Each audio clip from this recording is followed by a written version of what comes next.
ปวดตามร่างกายนวดได้ไม่เป็นไรปวดแขนปวดขายังมียาสมุนไพรนวดให้สบายทุกคนผ่อนคลายหายเมื่อยแต่บัดปวดที่ใจจะทำยังไงกับใจที่บอบช้ำอาเจ็บปวดจากปวดใจดำที่อยากให้อายมาโดนมาคล้ำให้น้องแน่เจ็บตรงนี้ปวดตรงนี้ไอ้เจ็บตรงนี้ช่วยนวดให้แน่เจ็บตรงนี้ให้เจ็บในใจเจ็บที่แขนซื้อกดให้แน่เจ็บตรงนี้เจ็บอีหลีอยากให้อายช่วยเป็นคนแน่ของออกมาโดนให้แน่โอ้เจ็บตรงนี้ตรงนี้เจ็บตรงนี้ช่วยนวดให้แน่เจ็บตรงนี้เจ็บที่ใจอยากให้อายช่วยกดให้แน่เจ็บตรงนี้เจ็บอีหลีอยากให้อายช่วยเป็นคนแน่ของออกมาโดนให้แน่โอ้ยกดจุดให้น้องแน่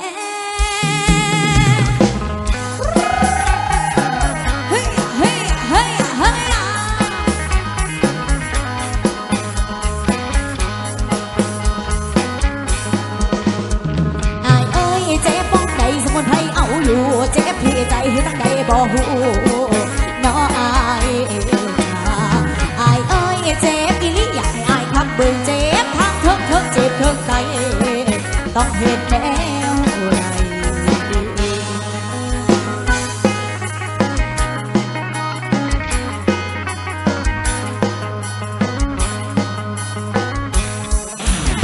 เฮ้ยเฮ้ยเฮ้ยเฮ้ย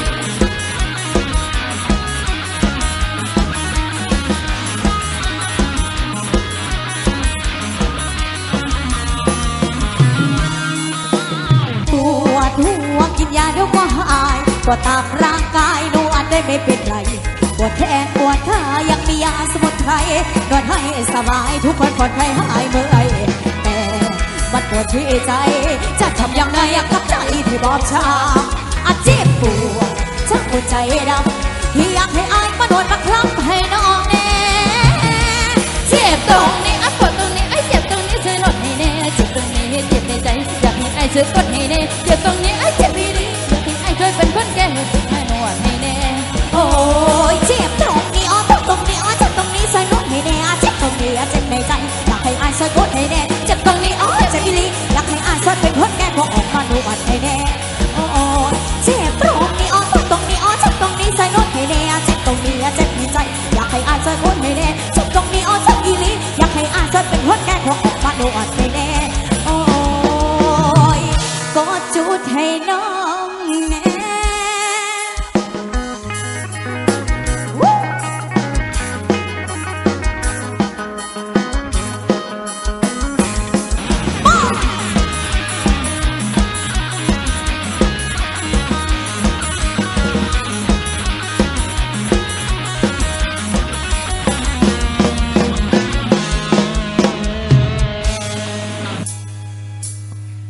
ส่วนอีกหนึ่งผลงานเพลงซ่าจะทิ้งกันดาวหุ้งฟังให้กันแล้วกันเด้อ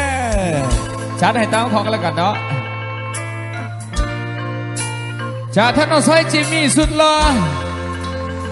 สด14 ปีพอดีปีนี้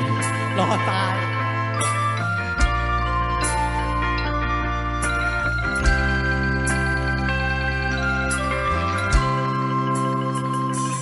จากเล่าถึงเรื่องราวความรักของยักษ์สีเขียวที่มันรักเดียวแค่เพียงแม่นางสีดาเป็นถึงท่านเจ้าเมืองยิ่งใหญ่ครอบครองกรุงโลกาแต่หัวใจของสีดายังเอามาครอบครองไม่ได้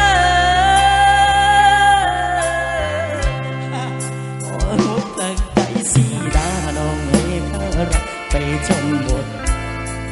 บรรเจ็บบรรจุในอกที่รักสีดาเพียงข้า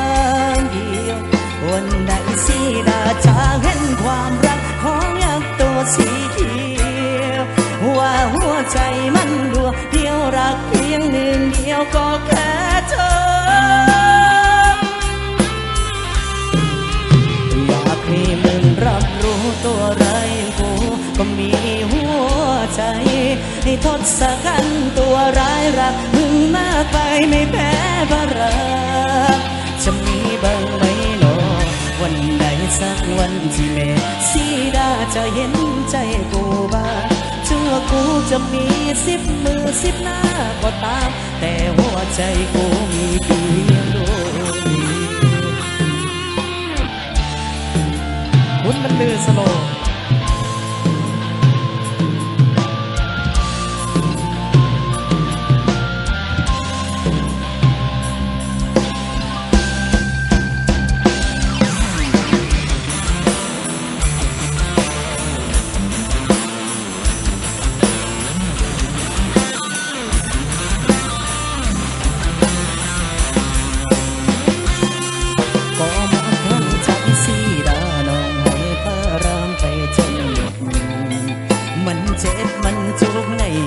ที่รักสีดาเพียงครั้งเดียววันใดสีดาจะเห็นความรักของยักษ์ตัวสีเขียวว่าหัวใจมันดวงเดียวรักเพียงหนึ่งเดียวก็แค่เธออยากมีมึงรับรู้ตัวไรกูก็มีหัวใจได้ทศกัณฐ์ตัวร้ายรักมึงมากไปไม่แพ้ประรับจะมีบางใบหนอวันใดสักวันที่แม่สีดาจะเห็นใจกูบ้างถึงว่ากูจะมี10 มือ10 หน้าก็ตามแต่หัวใจกูมีเพียงดวงเดียวอยากให้มึงรับรู้ตัวไรกูก็มีหัวใจให้ทศกัณฐ์ตัวร้ายรักมึงมากไปในแพ้ประรามจะมีบางไหมหนอวันใดสักวันที่แม่สีดาจะเห็นใจกูบ้างถึงว่ากูจะมี10 มือ10 หน้าก็ตามแต่หัวใจกูมีเพียงดวง